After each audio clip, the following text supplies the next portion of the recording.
को अपने बेटे और किसान को अपने लहलहाते खेत को देखकर जो आनंद आता है, वही आनंद बाबा भारती को अपना घोड़ा देखकर आता था। भगवत भजन से जो समय बचता था वह घोड़े को अर्पण हो जाता था। वह घोड़ा बड़ा सुंदर था, बड़ा बलवान। उसके जोड़े का घोड़ा सारे इलाके में न था। बाबा भारती उसे सुल्तान कहकर पुकारते थे। अपने हाथों से खरहरा करते, खुद दाना खिलाते और देख देख कर प्रसन्न होते थे। उन्होंने रुपया, माल, असबाब, जमीन आदि सब अपना सब कुछ छोड़ दिया था। यहाँ तक कि उन्हें नगर के जीवन से भी घृणा थी। अब गांव से बाहर एक छोटे से मंदिर में रहते थे और भगवान का भजन करते थे और यह कहते थे, मैं सुल्तान के बिना नहीं रह सकूंगा। उन्हें ऐसी भ्रांति सी हो गई थी। वे उसकी चाल पर लट्टू थे। कहते थे, ऐसा चलता है जैसे मोर घटा को देखकर नाच रहा हो।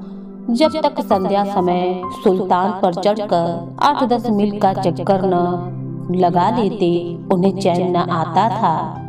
खड़क सिंह उस इलाके का प्रसिद्ध डाकू था। लोग उसका नाम सुनकर कांपते थे। होते होते सुल्तान की कीर्ति उसके कानों तक भी पहुंच गई। उसका हृदय उसे देखने के लिए अधीर हो उठा।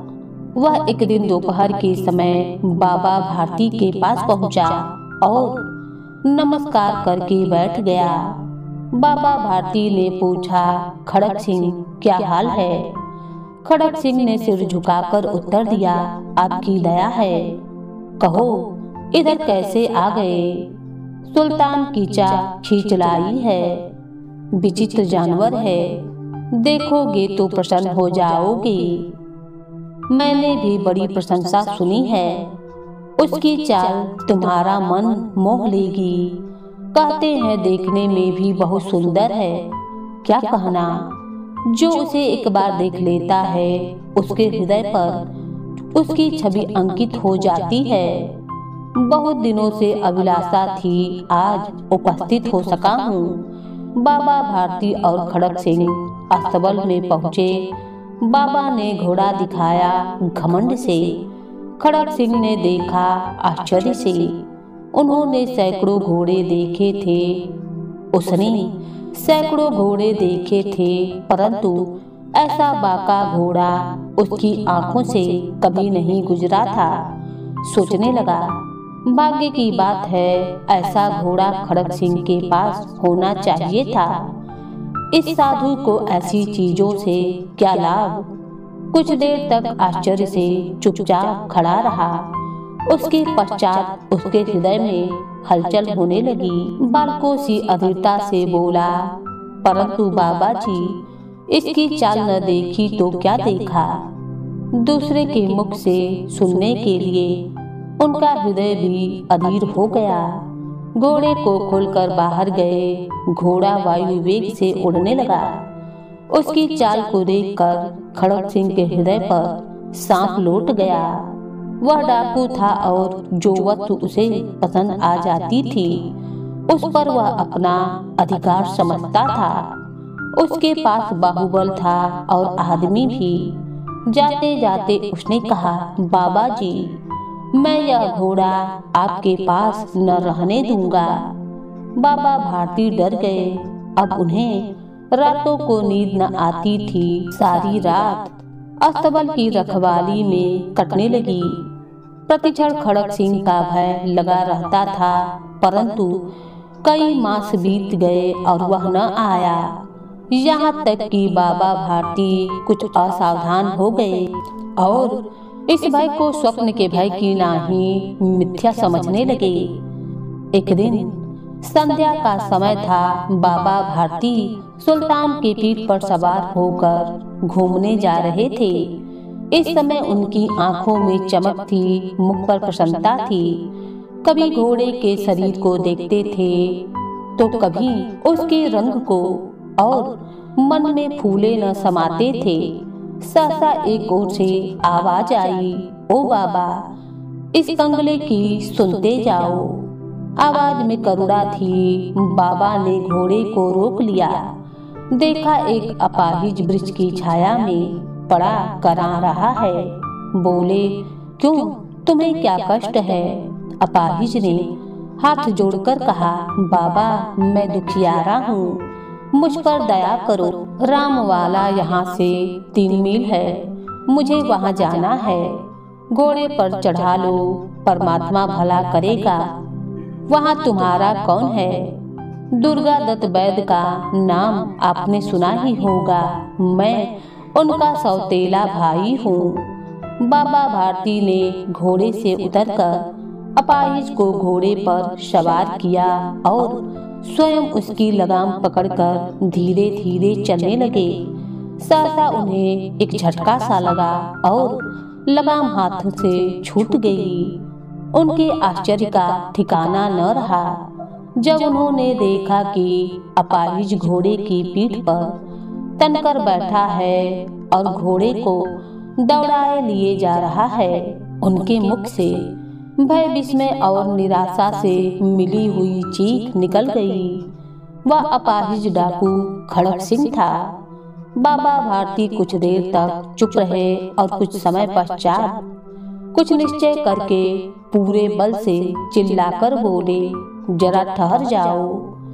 खड़क सिंह ने यह आवाज सुनकर घोड़ा रोक लिया और उसकी गर्दन पर प्यार से हाथ फेरते हुए कहा, बाबा जी, यह घोड़ा अब न दूंगा, परंतु एक बात सुनते जाओ। खड़क सिंह ठहर गया। बाबा भारती ने निकट जाकर उसकी ओर ऐसी आंखों से देखा जैसे बकरा कसाई की ओर देखता है और कहा, यह घोड़ा तुम्हारा हो चुका है। मैं तुमसे इसे वापस करने के लिए न कहूँगा, परंतु खड़क सिंह केवल एक प्रार्थना करता हूँ, इसे अस्वीकार न करना, नहीं तो मेरा दिल टूट जाएगा। बाबा जी, आज्ञा कीजिए, मैं आपका दास हूँ, केवल घोड़ा न दूंगा। अब घोड़े का नाम न लो, मैं तुमसे इस विषय में कुछ न कहूँगा। मेरी प्रार्थना केवल यह है कि इस घटना को किसी के सामने प्रकट न करना। खड़क सिंह का मुंह आश्चर्य से खुला रह गया। उसका विचार था कि उसे घोड़े को लेकर यहाँ से भागना पड़ेगा, परंतु बाबा भारती ने स्वयं उसे कहा कि इस घटना को किसी के सामने प्रकट न करना। इससे क्या प्रयोजन सिद्ध हो सकता है? खड़क सिंह ने बहुत सोचा, बहुत सिर मारा, परंतु कुछ समझ न सका।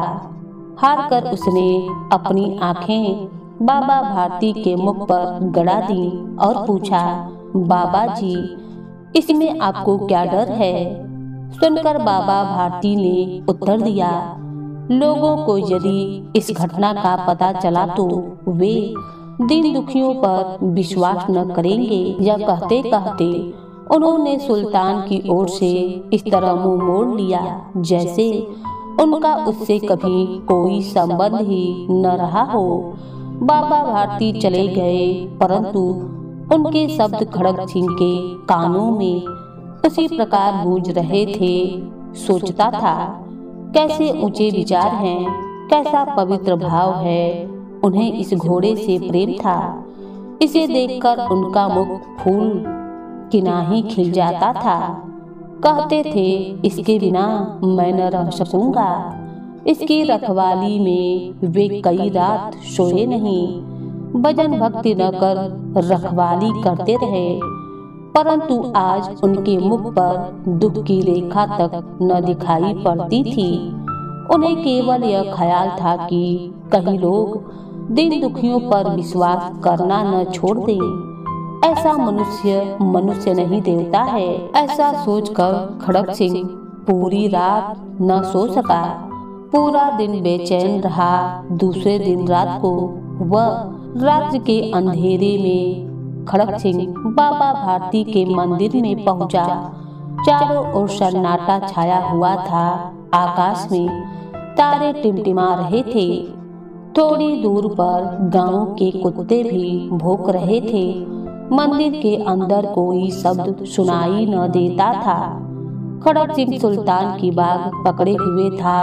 वह धीरे धीरे अस्तबल के फाटक पर पहुंचा। फाटक खुला पड़ा था। किसी समय वहां बाबा भारती स्वयं लाठी लेकर पहरा देते थे, परंतु आज उन्हें किसी चोरी, किसी डाके का भय न था। खड़क सिंह ने आगे बढ़कर सुल्तान को उसके स्थान पर बांध दिया और बाहर निकलकर सावधानी से फाटक बंद कर दिया। इस समय उसकी आंखों में नेकी के आंसू थे। रात्रि का तीसरा पहर बीत चुका था। चौथा पहर आरंभ होने वाला था। बाबा भारती ने अपनी कुटिया से बाहर निकलकर ठंडे जल से स्नान किया। उसके पश्चात इस प्रकार जैसे कोई स्वप्न में चल रहा हो, उनके पांव अस्तबल की ओर बढ़े, परंतु फाटक पर पहुंचकर उनको अपनी भूल प्रतीत हुई। साथ ही घोर निराशा ने पांव को मन भर कर भारी बना दिया। वे वहीं रुक गए। घोड़े ने अपने स्वामी के पांवों की चाल को पहचान लिया और जोर से हिनहिनाया।